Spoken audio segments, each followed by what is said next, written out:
Hey guys, welcome back. We are back again with Buffy Ferret Anti-Hero. Yeah.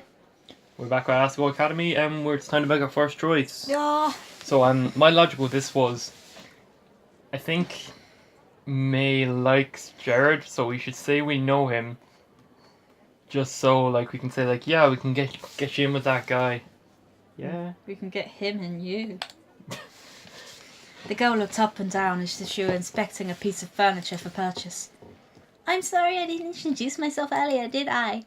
I'm Mimi. Nice to meet you. So how did you meet Jared? Oh, come off it, Mimi. Jared's not interested. Oh no, she's mad. Shit. Maya and Mimi stared at each other for a few seconds, having some kind of silent mental battle. Then Mimi turned away and continued to eat. Sorry, it was clear that she was just trying to get in with you for her own agenda, so I cut her off. Get in with me? Why? Well, you asked me about those guys and their jackets, right? Those are their normal Boots Club jackets. Yeah. What? What's normal Boots Club? Senpai, now let me stroke your cheek. John. It's a club we have at school here. It's like totally exclusive and full of only people and birds and mirrors. This is the coldest students, you know? Coldest. The coldest students. They get together and play video games. Or something. Bow, bow, bow. That one right there is John, also known as John-chan. Also known as John Tran-san. His bird's name is Jacques. Senpai! John is also the president of the drama club here at school. And my senpai. Next to him is PPG. He and John founded the Normal Boots Club together.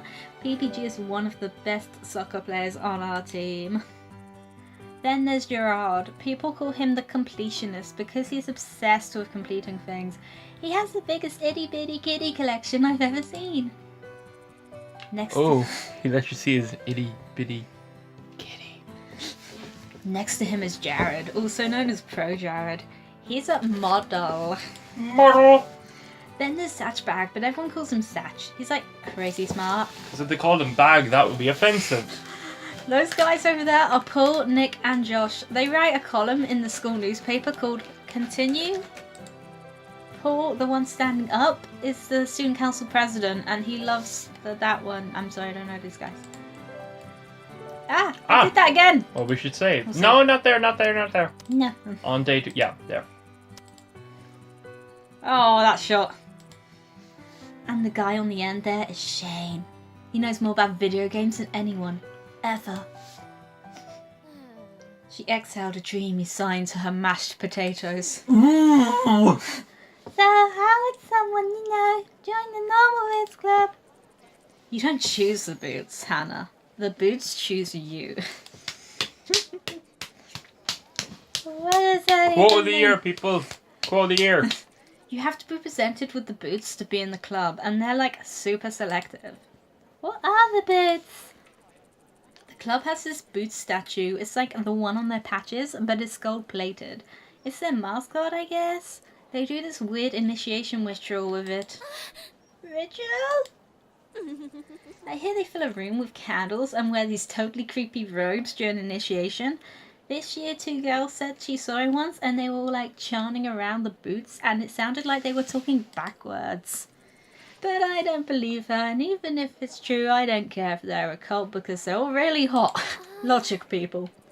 Do they have a lot of friends? Yeah, tons of friends. I'd say they're the most popular kids in school.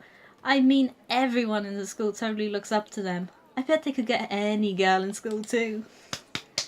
Or boy for that matter. Yeah, equal opportunities.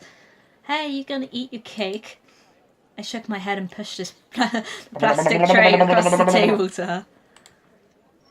For the remainder of lunch, I listened to May talking about I don't remember, talk about Jared through her mouthfuls of half-dissolved frosting. Very cute, no? Back of the dorm, I sorted through the pile of textbooks that the school left for me. My radio was playing a poppy tune, equal parts music to static. My fervently scribbled in a notebook on her desk, hunched over it with strikingly poor posture. Hey, May! She didn't bother to look up. Am I supposed to have a textbook for History 309? She shuffled through the papers on her desk before producing a thick textbook. A demure man in a powdered wig frowned at me from the cover. Yeah, this one. I sighed. I don't have that one. The school must have missed it. Mai shrugged and set the textbook back in her pile. They have a bunch at the library. You can just check one out. Where's the library? Checking it out. Mai rifled through her notebook and wrote something down. She tore the page out and handed me a crudely drawn map. Oh, okay. I'll be back in a little bit. Just a little bit. She never returned. It took me at least 20 minutes to find the library. By the time I realised I was holding the map upside down, the sun was setting. The library was much larger than I expected. The walls lined from floor to ceiling with books of all sizes on rough wooden shelves. Intimidated, I headed for the front desk. She's so easily intimidated. She's an anime character. Yeah. It works. A recognisably green and grey jacket was bent behind the counter. Normal boots? I briefly considered running away. Hey. Sorry, I was stretching. Can I help you? Too late. Yeah! The school forgot to give me one of my textbooks. I was told I could get it here. Oh, you're gonna get it here, alright. Which one is it? The History 309 textbook. Oh, he stepped from behind the counter and motioned for me to follow. We dodged between the aisles in a comfortable silence. He seemed friendly enough. I should say something. What was his name again? Shane? Gerard? John? No, not John. I remember him. Satch!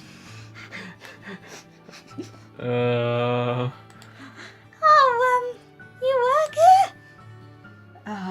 Of course he worked here. He chuckled, dimples appearing in his cheeks. Yeah, I'm the librarian assistant. It's my second year and I love it. I get to help people find books that speak to them. His eyes twinkled like a kid's on Christmas. Ding, ding, ding, ding, ding. That was a twinkle. No. Your book's right down here. He's- On my crotch. He stopped at a row of thick, dusty books. Was this all history? And pulled out the book with the powder-wigged man I saw earlier. Thanks! He waved his hand. It was nothing. Do you need anything else? That was the only thing I could think of for ways. I wanted to make a good impression on the normal Boots Club. Ah! You're pulling on this wire thing. Sorry! Ah! But I couldn't come up with anything. No! Thanks! You're welcome. As we headed back through the cavernous library, my unease melted away. We weren't talking, but just being near him felt like being wrapped in a soft, warm blanket.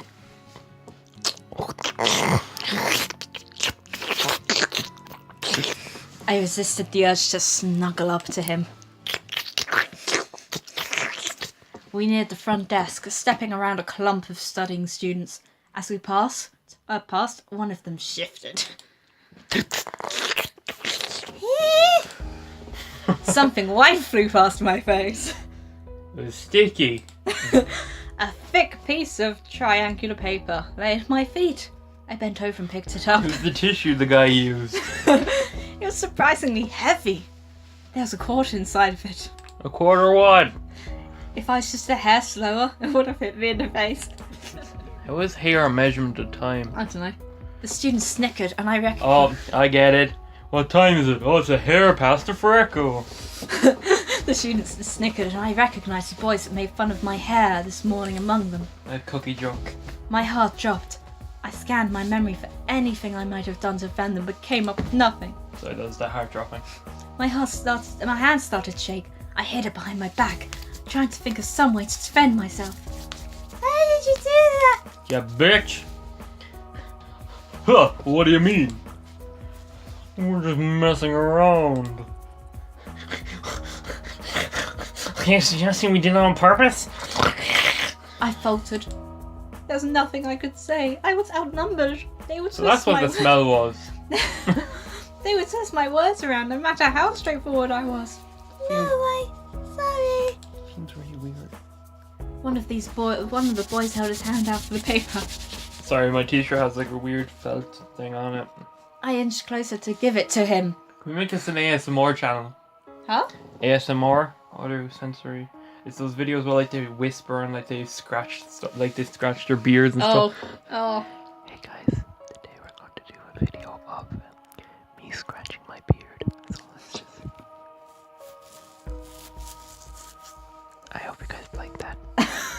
Please tune in next time where I'm going to slightly rub carrots along my cheek.